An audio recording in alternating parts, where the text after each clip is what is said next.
رسول اللہ صلی اللہ علیہ وآلہ وسلم کے آزاد کردہ غلام۔ حضرت ثوبان رضی اللہ تعالیٰ عنہ سے روایت ہے کہ اللہ کے رسول صلی اللہ علیہ وآلہ وسلم نے فرمایا، جس شخص کی جان اس حال میں اس کے جسم سے نکلی کہ وہ 3 چیزوں سے پاک تھا، وہ جنت میں داخل ہو جائے گا: تکبر سے، مال غنیمت کی خیانت سے اور قرض سے۔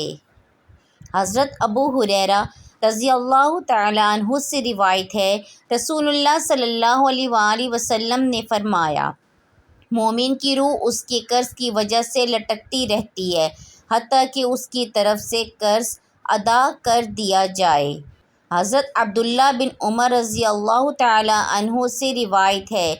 رسول اللہ صلی اللہ علیہ وآلہ وسلم نے فرمایا، جو شخص اس حال میں فوت ہوا کہ اس کے ذمے 1 دینار 1 درہم تھا، وہ اس کی نیکیوں سے ادا کیا جائے گا۔ وہاں آخرت میں دینار ہوں گے نہ درہم۔